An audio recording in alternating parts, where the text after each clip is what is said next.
Vamos ver se vai dar certo. Olá, Boa noite, estão me deputada. ouvindo? Tudo bem? Tudo bom? Tá ótimo. Só informando o pessoal, então, que nós desativamos os comentários, mas as perguntas ainda continuam ativas, né? Nós desativamos o comentário com a finalidade de transmitir a nossa live na televisão também. Então a imagem acaba ficando mais limpa, né? Senão fica aquele monte de comentários aí no seu rosto e acaba atrapalhando depois a transmissão. Então, eu agradeço muito a sua presença, agradeço você ter aceito o convite. Nós conversamos bastante tempo com a Lloyd, uma querida, assim, super atenciosa. Parabéns pela assessoria que você tem. Obrigada. Lloyd é uma querida mesmo, uma guerreira, viu? A gente trabalha muito. Eu queria, assim, agradecer muito o espaço e o convite, né? Afinal de contas, nós estamos precisando de boas práticas, né? E realmente de muito esclarecimento para a população. Afinal de contas, estamos todos no mesmo barco, né? E assim, nós moramos num estado pequeno, onde é uma realidade bem diferente, acredito, de todo o país, né? Pela precariedade, é um estado pequeno, com 500 mil habitantes. Então, na verdade, eu acho que o que mais prejudica disso tudo, dessa condição que a gente está vivendo, é talvez o medo, né? Por, porque ninguém sabe lidar, né? A gente está fazendo praticamente as coisas tudo no achismo e isso traz uma certa insegurança para a população, né? A gente, quanto legislador, tenta fazer o melhor, oferecer o melhor quanto projetos, quanto fiscalização e atenção mesmo, que nesse momento acho que está todo mundo também muito carente de atenção, né? Justamente pelo isolamento. Então, a gente tem trabalhado, eu particularmente, muito, se duvidar até mais agora do que quando a gente estava fisicamente, né? Porque a gente está ali bem incisivos com campanhas de rede social. Enfim, graças a Deus eu tenho uma equipe bem atuante. A Loja trabalha bastante. A nossa intenção como Instituto de Mediação é justamente, como formador de mediadores, nós visualizamos os deputados, as autoridades públicas que estão aí, né, em meio a tudo isso, sendo grandes, atuando como grandes mediadores, recebendo diferentes tipos de necessidades, diferentes tipos de posicionamentos e chega tudo ali, né? E ali eles precisam ter essa sabedoria para poder atuar, para poder compreender o que é o bem comum, para se estar legislando, para poder propor algum tipo de projeto. E eu gostaria de ouvir da deputada Ione, que para mim é muito peculiar uma situação deles lá, que é a fronteira com a Venezuela, e essa repatriação de brasileiros, né? Ela atua como presidente da Comissão de Relações Fronteiriças da Assembleia Legislativa lá de Roraima. Então eu gostaria de ouvir como é esse trabalho, esse seu trabalho, fazendo essa intermediação aí com o Ministério das Relações Exteriores também. E outro ponto que eu gostaria de ouvir é sobre os casos de aumento das vítimas aí de feminicídio e também de violência doméstica, né? Eu recebi uma informação hoje, através da página do deputado Botelho, aqui de Mato Grosso, que em Mato Grosso aumentou 400%, sabe, o índice de feminicídio. E eu vi que você tinha uma proposta com relação à violência doméstica, que são casos bem preocupantes aí, tendo em vista que o isolamento acaba aumentando o convívio e não é consequentemente porque não teria que acontecer, né? Mas acaba que ocasionou o aumento desses casos de violência doméstica e eu vi que você tinha propostas nesse sentido. Então vamos incluir aqui então a deputada e caso vocês não me escutem, mas vão estar ali ouvindo ela.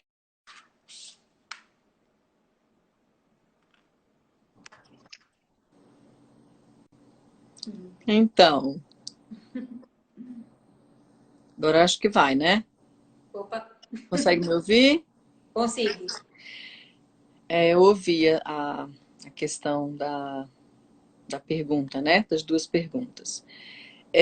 Como eu mencionei desde o início, né, como presidente da Comissão de Relações Fronteiriças, a gente tem atuado bastante, né? Nós começamos aqui há 2 anos atrás com o trabalho de fronteira, né, com a crise migratória, que por ser um estado pequeno, de 500 mil habitantes, hoje, nossa, para você ter uma ideia, entra em média de 500 a 700 pessoas diariamente antes do fechamento da fronteira, né? Então, nós trabalhamos em questão de divulgação, em parceria com o governo do estado, em parceria com o Exército, que aqui faz a Operação Acolhida, né? E tem trabalhado muito na questão da interiorização, que foi a solução que foi encontrada para que aqui seja um ponto de acolhimento e que seja distribuído para todo o Brasil, né, esses imigrantes. Só que isso acaba que parece-me que assim a gente tem cobrado bastante a questão da atuação do presidente, né, do presidente Jair Bolsonaro, para ter esse olhar para o nosso Estado. Porque diante da crise migratória que a gente já vinha aí passando, né, diversas dificuldades também que o Estado vem enfrentando, dificuldade financeira, para você ter uma ideia, nós temos um hospital aqui, né, que é o HGR. Então, o fluxo já estava bem prejudicado, a questão de internação, leitos, enfim. E a nossa grande preocupação é o quê? Porque a gente também é cobrado pela população. Sim, os imigrantes vêm, eles têm mais direito que a gente, roraimense, brasileiro, né? Então, assim, toda semana praticamente, nós fizemos levantamentos, fizemos audiência pública, cobramos, enviamos ofício, fui diversas vezes a Brasília, tentar entender e mostrar realmente a problemática que a gente estava vivendo, que a gente vive, né, ainda. E, infelizmente, colocaram a Operação Acolhida, né, que, assim, o Estado, acredito que agradece muito, porque talvez se não fosse a Operação Acolhida, Deus me livre, sabe-se lá como a gente estava, né, porque o Exército faz um trabalho brilhante em questão de organização, de limpeza mesmo da cidade em si, mas não é o suficiente, né, porque o governo precisa de recurso e precisa desse olhar, porque essa crise migratória o culpado não é o estado de Roraima, né? E assim, eu acredito que isso é um problema do Brasil, não do estado de Roraima em si, por ser tão pequeno. Então, até para a gente fazer essa questão da interiorização com os outros estados, é difícil. A gente tentou parceria com outras instituições que para que faça a interiorização eles têm que ir para outros estados já com emprego, ter o acolhimento da família, né? Então é bem complicado. E aí nós fizemos termo de cooperação técnica, né, com algumas instituições, com o Sistema S, mas mesmo assim ainda é pouco, porque precisa-se de voucher, né? Só o Estado não consegue fazer essa manutenção, né, de passagens. Aí entra a ONU, entra diversos parceiros, mas a preocupação mesmo em relação ao Estado de Roraima com o governo federal, a gente, quanto parlamentar, acha muito pouco, tem pouca eficácia, né? Então a gente vem aí sofrendo já há uns 2 anos, e aí veio a questão da pandemia, né? Hoje, por exemplo, no pessoal do Exército, da Operação Acolhida, se eu não me engano, tem em torno de 70 pessoas contaminadas, né, que trabalham na linha de frente. Mas hoje ainda não foi divulgado nenhum dado, por exemplo, dos acampamentos lá, né, de que tá esses venezuelanos que tem. Nós temos aqui o Rondon, que tem, por exemplo, 2.000 famílias.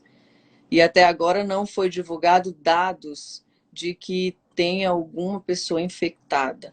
Então, isso nos assusta e nos preocupa, porque ou a falta de dados realmente é porque não estão divulgando, ou porque realmente ainda não aconteceu. Mas como que em torno de 70 pessoas, né, da linha de frente do Exército estão infectados, trabalhando ali diariamente, como que não tem nenhum que mora no abrigo que esteja infectado? Então surge isso também, né? A questão da saúde em si, do hospital em si, dessa questão do acolhimento, acredito que tem sido feito todos os esforços, até porque essa questão dos EPIs, né, que são as proteções individuais, eu acho que essa dificuldade é em todo o Brasil para aquisição, né, para fazer a compra. A gente sabe que todos esses produtos estão sendo feitos em caráter de emergência e pela proporção, né, que se espera, nunca vai ser o suficiente, né? Nem os testes rápidos, nem os testes normais. Então, assim, justamente além da falta de informação que eu mencionei do início, é saber como lidar realmente, né? Claro que a gente está trabalhando com dados, com bases científicas, mas são conjecturas, né? Ninguém sabe realmente a eficácia, como lidar. Aí uma hora fala-se de medicamento eficaz, outra hora esse medicamento já não é eficaz. O que se tem realmente observado, né, tanto nos outros países quanto aqui no Brasil, é a questão do isolamento social. Vou falar aqui pelo meu estado, tá? Hoje, inclusive, nós tivemos uma reunião. Eu faço também parte da Comissão de Saúde, sou vice-presidente da Comissão de Saúde, com a diretora da parte epidemiológica. E o nosso estado, por ser um estado pequeno, claro que isso é proporcional, ele está no terceiro do ranking, né, da curva.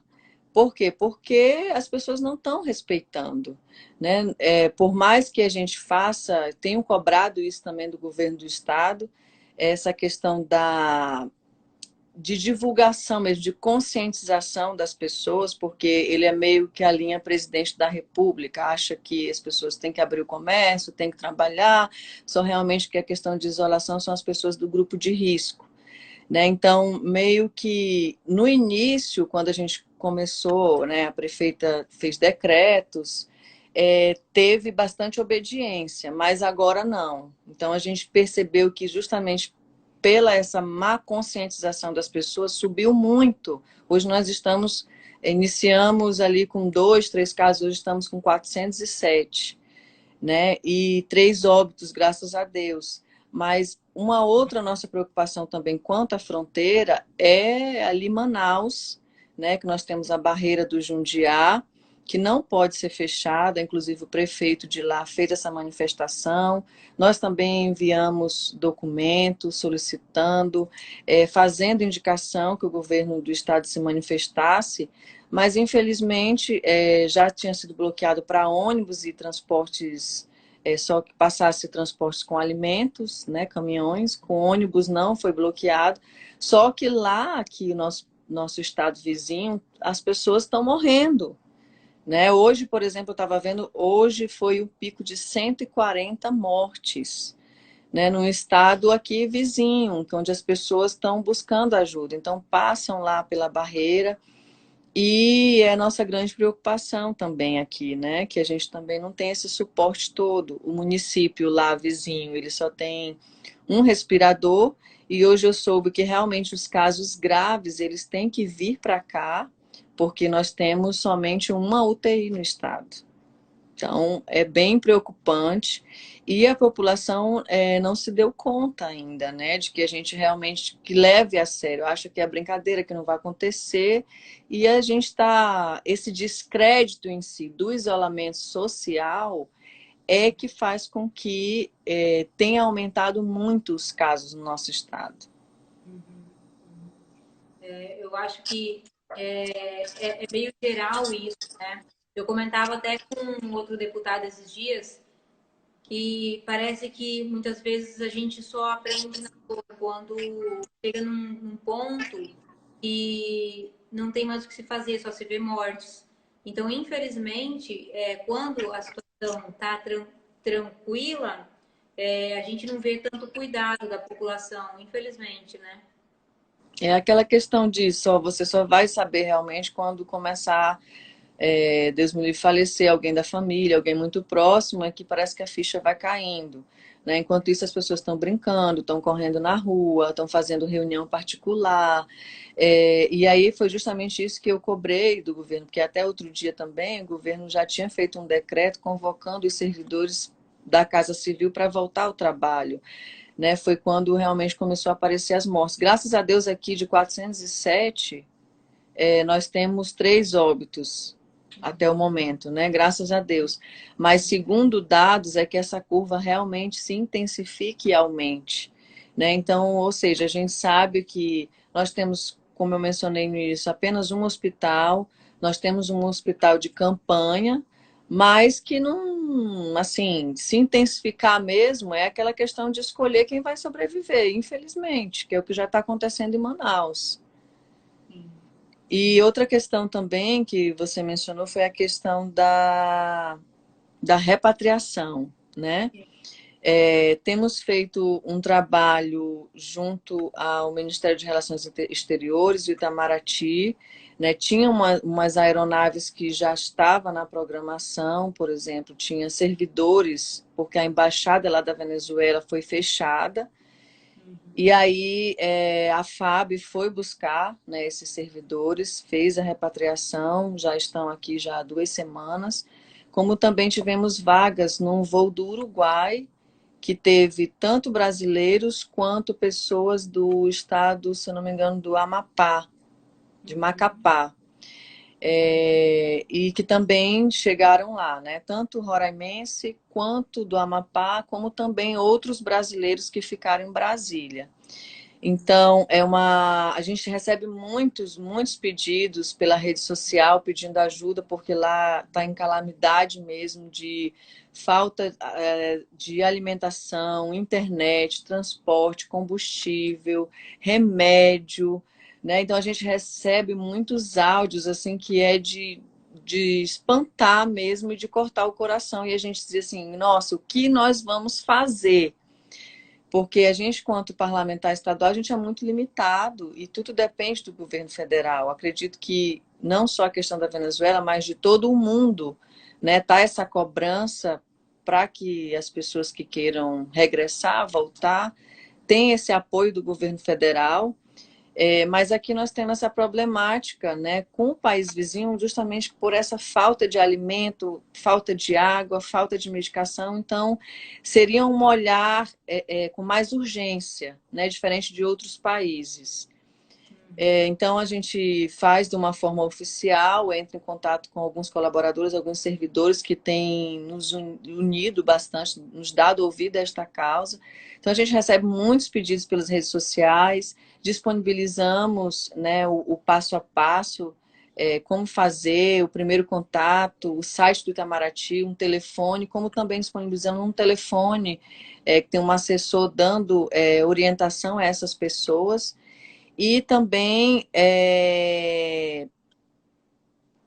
através da rede social, né, e um telefone do nosso gabinete, e a partir de documentos oficiais. Essa semana, por exemplo, se não me engano, segunda-feira, foi despachado um ofício com 27 pessoas que querem voltar, que querem ser repatriadas, que estão em situações bem de calamidade mesmo, estão desesperados, né? Como tem a questão de uma senhora que ela mora em Manaus, mas os filhos estudam lá, são de menor, 2 filhos de 14 anos e querem voltar e não conseguem. Então, imagina o desespero dessa mãe, né? Outra questão também foi a questão da violência doméstica, né? Nosso estado, proporcionalmente, é um estado aí que está no ranking do feminicídio. Eu, quanto parlamentar, também tenho me dedicado muito a esta causa, porque a gente vê que nada justifica, né, a posse, o ciúme, enfim, são diversas situações que acontecem dentro do lar, e eu tenho sempre mencionado, hoje, né, depois de conhecimento de causa e de engajamento, aquela velha história de dizer briga de marido e mulher, ninguém mete a colher. Eu acho que a gente tem que meter sim, né? Principalmente se a gente vê um ato de covardia, da gente ligar, né? Não custa para salvar uma vida, 180. Aqui nós também temos no estado o CHAME, que é uma deputada bem atuante também, a deputada Leni, que faz um trabalho brilhante. Inclusive, a gente recebeu prêmios da ONU aqui, através da atuação do Chame. Nós também temos o Zap Chame, que a pessoa faz a denúncia e é atendido, né? Então, a gente tem cobrado bastante, intensificado essa atuação. Fiz uma cartilha agora, antes dessa questão do coronavírus, fiz um projeto e também fizemos uma cartilha que iríamos disponibilizar online, fazer uma campanha assim, de conscientização e esclarecimento, né, das medidas protetivas, aonde procurar ajuda, aonde buscar ajuda. E só que, infelizmente, com toda essa problemática, a gente teve que suspender, mas já estão prontas. Acredito que um retorno nosso a gente vai estar intensificando. E aí, diante dessa medida de projetos que a gente tem feito frente a essa pandemia, o coronavírus, eu apresentei um projeto de lei que é solidário, que é um aluguel social para mulheres, um aluguel social para mulheres vítimas de violência doméstica, né? Por que isso? Porque a gente sabe que essa mulher, quando ela vai buscar ajuda, a maioria das vezes não ocorre a denúncia ou não vai atrás, porque ela depende financeiramente, né? Às vezes do cônjuge, do esposo, mora na casa, e aí, às vezes, com filho ou sem filho, eu vou para onde? E essa mulher precisa ser acolhida, né? Infelizmente, a nossa rede de proteção ainda é muito falha, né?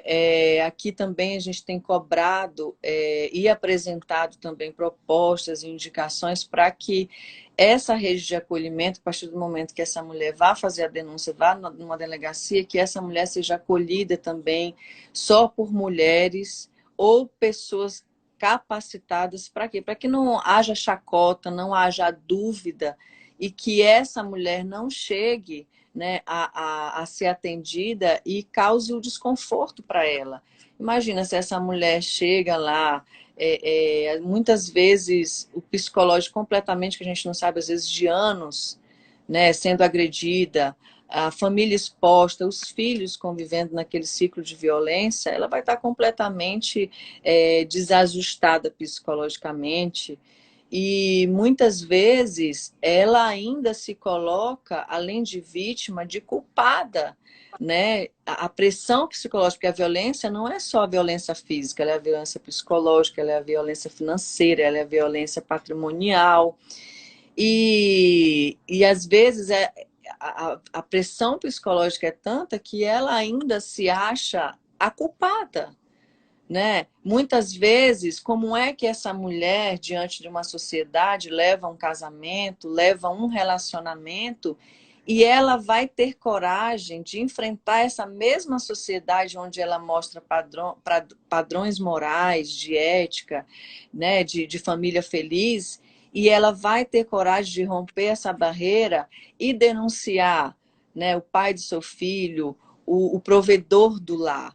Então, isso também é bem conflitante nessa sociedade machista, que eu acredito que isso é que realmente leva o grande aumento da violência em todo o Brasil, em todo o mundo, né? Dos homens em si achar que realmente manda na mulher, que além de ser o provedor, as minhas regras, né? E isso tem aumentado bastante, né? E só que também, por outro lado, nós mulheres temos dado o nosso grito, né? Mostrado a nossa voz, e que realmente a gente quer uma sociedade de direitos, que os nossos direitos sejam respeitados.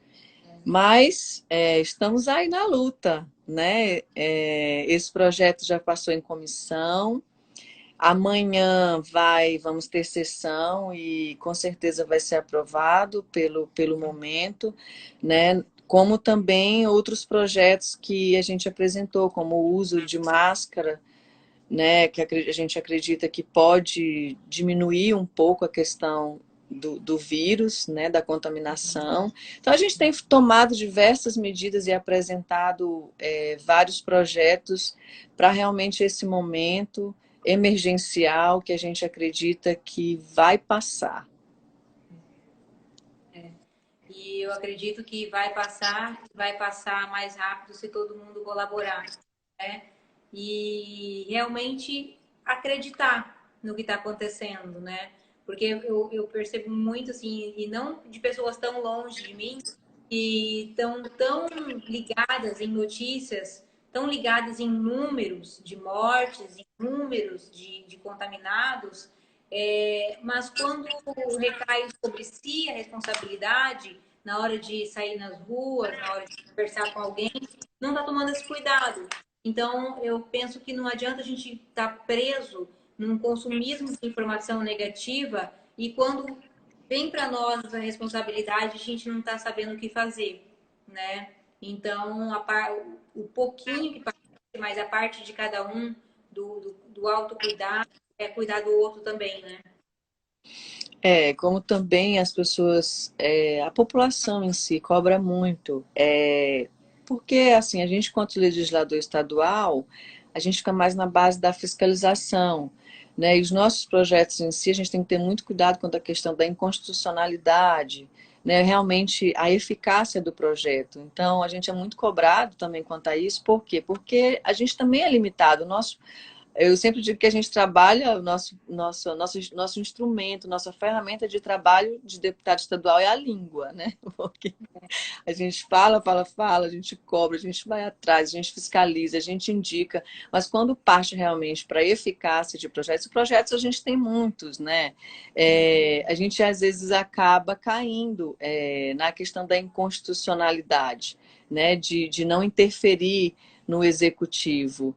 Mas se a gente também só cruzar os braços e que a gente, quanto aqui, tem debatido muito essa questão, a gente não consegue avançar, né? E as pessoas cobram, mas o que adianta às vezes a gente fazer um projeto que vai dar mídia, que é o que a população quer ouvir, mas na hora da eficácia não vai ter. Né? Então também me preocupo muito quanto a essa questão de apresentar projetos. Né, como também a questão, apresentei um projeto do ICMS para que não seja essa questão de juros, multas. Nós temos vários projetos bons que foram aprovados aqui nesse período já na Assembleia, como a questão para não cortar a energia, a água, essa questão do aluguel social mesmo. Nossa, tem muitos outros, vários outros deputados também que apresentam e têm colaborado para esse momento. Que bom. É muito bom saber de vocês que parece que a gente está longe, mas na verdade o que acontece aqui afeta aí, o que acontece aqui afeta o seu estado também, né? Acho que nós estamos todos interligados aí pelas veias que são os rios, que são as estradas, que é o caminho aéreo. E se a gente não se cuida aqui, afeta consequentemente todos os outros estados. Eu quero te agradecer muito. Caiu esse monte de internet aqui, mas Nossa, faz estava parte, bombando, hein? estava bombando. Aconteceu isso também esses dias. As pessoas acabam entrando, saindo, em razão da internet, mas a nossa live ela fica disponibilizada aqui no nosso IGTV. Inclusive, as últimas lives a gente teve 1.500 e poucas visualizações, né? Então, o pessoal assiste mesmo. A gente percebe que as pessoas querem saber informações de outros lugares. Então, vai estar disponível para ti aqui no nosso IGTV. No YouTube, nós disponibilizamos. E também, essa semana, a TV Cidade Verde, na cidade de Sinop, no Mato Grosso, também faz a retransmissão da nossa live. Rebeca, eu só queria agradecer o espaço, mandar um grande beijo para todos que estão nos assistindo, né? Mandar energia positiva, muitas energias positivas, que esse momento com certeza vai passar, acho que de todos unidos, né? Levando a informação de qualidade, tratando realmente a coisa com muita seriedade, que não é brincadeira. É importante sim essa questão do isolamento social. Acredito que aí em Mato Grosso também as pessoas. Como que tá aí? Estão Aqui respeitando bastante? Aqui tiveram há umas semanas atrás tiveram medidas um pouquinho mais extremas com relação ao isolamento, né, fechamento de alguns comércios, mas nessa última semana a gente viu aí liberação de grande parte do comércio, de bares, e como um voto de confiança para as pessoas, mas o que se percebe na realidade é que abriu, os botecos lotaram, sabe? Abriu, o mercado lotou. As ruas estão parecendo que não estão acontecendo nada. Então, assim, é tão difícil, né, a gente falar de uma situação que a gente nunca viveu, que a gente está aprendendo, todo mundo está aprendendo, e está tão difícil de acreditar, talvez, né, nessa realidade. Então, eu penso assim, pelo menos do meu ponto de vista, vocês são tão cobrados, mas quando recai sobre nós, e aí? Né? É, E, então, é, acho que no meio dessa mediação aí, tá a autorresponsabilidade, né? é mais fácil, né, a gente julgar, culpar o outro do que a gente realmente se conscientizar e se colocar num papel de importância, né? Porque a partir do momento, imagina, uma pessoa contaminada, quantas pessoas contamina? E isso é bem, bem complicado, realmente. A questão de conscientização das pessoas é bem complicado. Ainda tem diversas situações de rotina mesmo. Por exemplo, logo no início aqui, nós tínhamos só se falava em Covid, né? Não tínhamos mais, por exemplo, acidente de trânsito, não tínhamos briga em bar.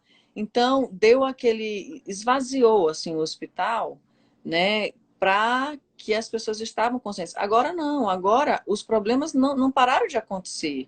Agora, quer dizer, não é que não pararam, estão retornando. Aí imagina, essa questão, tá tratando essa questão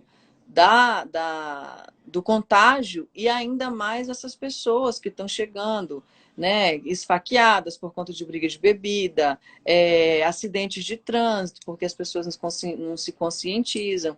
Enfim, é bem complicado mesmo. E a gente está assustado, né? Tá todo mundo assim. E eu queria te deixar um convite já, para a gente aproveitar um outro momento, você como psicóloga, né, também, porque eu vejo assim, é tão difícil a gente ficar em isolamento, né? Também não é fácil a gente se adaptar com essa situação nova. Eu vejo lá em casa mesmo, parece que, eu falei, primeiro são os conflitos, né, que surgem em casa. Eu falei, ainda bem que a mediação de conflitos agora está meio que funcionando, sabe? Porque automaticamente aumenta o convívio, aumentam os conflitos, e no natural. Mas, assim, quanto é difícil a gente. Aquela sensação de prisão, né?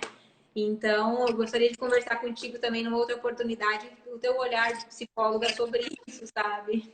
Ah, legal. Outra questão também, logo no início, né, a gente já está concluindo, mas logo no início, as primeiras semanas eu ficava bem bem de cama, mal-humorada, porque eu sempre fui muito ativa. Eu acordo às 6 da manhã, vou para academia, e aí já começa a rotina do dia, né? E aí no início eu ficava muito tempo deitada e comecei a observar isso, esse sentimento de depressão mesmo, assim, né? Deprimida, só pensa em comida, a gente só pensa em comida, só pensa em comer. E aí você vai para a leitura não tá boa, você vai para a internet não tá boa, você tenta fazer uma coisa, não dá. E o que é mais engraçado é que quando a gente estava naquela rotina louca, né, de mundo, a gente conseguia conciliar tudo e queria um momento só para gente, um refúgio. E hoje nós temos, e a gente viu também, mesmo com essa questão islâmica, o quanto isso foi bom para o mundo, em questão climática, né, na questão social, de você realmente olhar para si, olhar para sua família, o aprendizado do seu filho, que hoje a gente tem que ser mãe, tem que ser doméstica, tem que ser tudo, né? E eu percebi essa também diferença, eu tenho uma filhinha de 6 anos, e percebi também o quanto é importante esse acompanhamento, que a gente nunca tem tempo, né? A questão também, aí eu estava vendo outro dia em Veneza, né? Aquele rio lá que passa aqueles barquinhos, ninguém conseguia ver, agora já tem peixes, já tem. Então, assim, a natureza agradece também, né? A natureza está respirando, né? Talvez foi um momento que ela falou, olha, escuta, vamos parar um pouquinho aí, porque tá na alta, deixa para mim um pouquinho, né? Eu vi Olha, também nos Himalaias, a primeira vez em 30 anos, tá? Começa a ser visível, sabe? O Himalaia. Então, assim, é um contraponto aí dessa situação que a natureza acho que está agradecendo, né? É hora de. verdade, verdade. E a gente também acho que tem que realmente parar um pouquinho e refletir, né? Aqui, em qualquer lugar do mundo, eu acho que a gente tem que realmente. Essa pandemia veio para a gente não só ficar no discurso, mas de realmente saber que cada ser humano é único, que a gente sim consegue passar, nossa, por qualquer dificuldade que seja, basta a gente. Eu sou uma pessoa que tem muita fé mesmo, e acho que Deus disse assim: bom, agora é hora de ou vocês param, né, ou vai realmente colapsar tudo, Vai porque. explodir. É, mas eu É. agradeço muito, viu? A oportunidade, o momento. Estamos aqui disponíveis para qualquer informação, qualquer coisa que queira nos solicitar. A gente vai estar aqui. Obrigada. Obrigada de coração e eu desejo que Deus dê muita sabedoria para vocês, para poder mediar essas situações que vão aparecendo por aí, para tomarem as melhores providências para nós que estamos do lado de cá, né? Que estamos aí confiando e também recebendo essa confiança, né? Do lado de cá, como cidadãos, recebendo essa confiança de para que a gente possa tomar esse autocuidado e, consequentemente, cuidar dos outros, né? Então é isso. Muito obrigada pela participação. É a segunda mulher que a gente recebe deputada aqui no Mecom Brasil Conecta. Olha, E inclusive tinha que ter mais mulheres. Nós já somos pouco no parlamento de forma geral. Então, bora foi, lá engajar as pois mulheres. eu estou trazendo, quero mais mulheres e com certeza vão ter outras oportunidades para a gente poder conversar de diversos outros assuntos aí. Muito Ah, obrigada. tá bom. Obrigada, querida. Um abração. Até mais.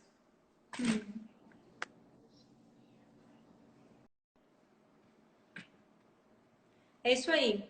Obrigada, pessoal. Muito obrigada, deputada Ione, lá de Roraima, que esteve conectada com a gente hoje. E a nossa live vai ficar disponível aí por 24 horas nos stories e depois no IGTV TV com Brasil e também no YouTube. Ok? Até a próxima.